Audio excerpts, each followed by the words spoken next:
सोचिए अगर आज के अमेज़न जंगल में एक ऐसा सांप जिंदा होता जो एक पैसेंजर बस से भी ज्यादा लंबा और 1.2 टन वजन रखता हो, जो जमीन पर चल ही नहीं सकता हो और पानी में मौत बनकर इंतजार करता हो। ये कोई फैंटेसी नहीं है, ये है टिटानोबाउ, दुनिया का सबसे बड़ा सांप जो कभी इस जमीन का बादशाह था।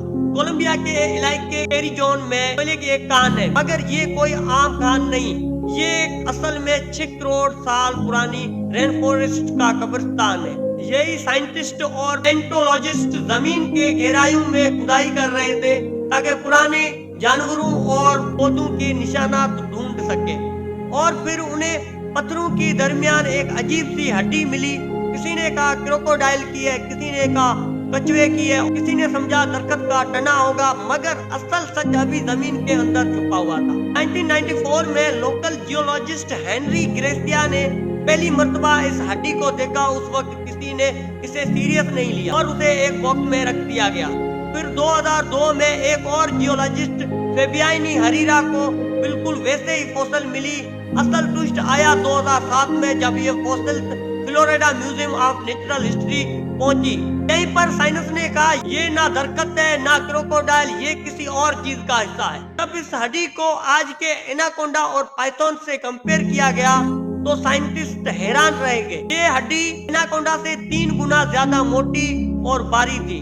मैथमेटिकल मॉडल्स लगाया गया और जो रिजल्ट निकला वो हिस्ट्री बदल देने वाला था। उसकी लेंथ थी 42 से 50 फीट, वेट था 1200 केजी यानी कि 1.2 टन, यानी कि आज के ग्रीन एनाकोंडा से 10 टाइम ज्यादा भारी था ये टिटानोबाउ, सांप का बादशाह। सवाल ये नहीं था कि वो कितना बड़ा था, सवाल ये था कि वो इतना बड़ा बना कैसे। जवाब छुपा है म्यूजियम में। सांप ठंडे खून वाले होते हैं, यानी एक्टोथर्मिक। जितना ज्यादा गर्म इन्वायरमेंट, इतना तेज मेटाबॉलिज्म, उतनी ज्यादा ताकत और उतना बड़ा जिस्म। 6 करोड़ साल पहले कोलंबिया का टेम्परेचर 32 सेल्सियस से भी ज्यादा रहता था।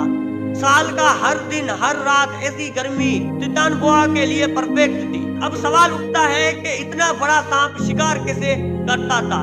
जवाब है जमीन पर नहीं, पानी में।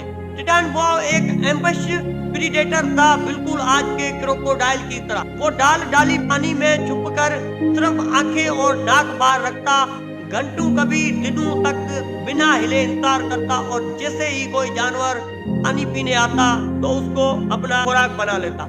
400 psi से ज्यादा प्रेशर से शिकार, हड्डियां टूट जाती, ब्लड सर्कुलेशन रुक जाता और शिकार पल भर में खत्म हो जाता। उसका खाना था जेंट्स टर्टल्स, 8 फुट से ज्यादा बड़े, एंशिएंट क्रोकोडाइल्स, आज के क्रोकोडाइल से भी बड़े। 2011 में टिटानोबाउ का स्कल भी मिल गया। इसी से साबित हुआ कि वो अपने सर से 3 गुना भारी चीज भी निकल सकता था।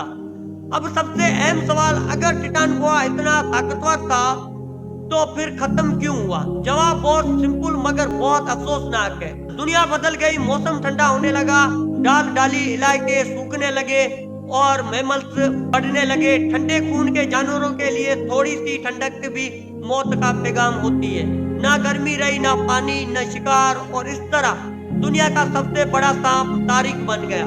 टिटानोबाउ सिर्फ एक जानवर नहीं था, वो इस बात का सबूत था कि जब इन्वायरमेंट चेंज होता है तो दुनिया के बादशाह भी खत्म हो जाते हैं। अगर आपको ये डॉक्यूमेंट्री पसंद आई तो लाइक, शेयर और सब्सक्राइब करें। मिलते हैं अगली और एक इंटरेस्टिंग वीडियो में, तब तक के लिए गुड बाय।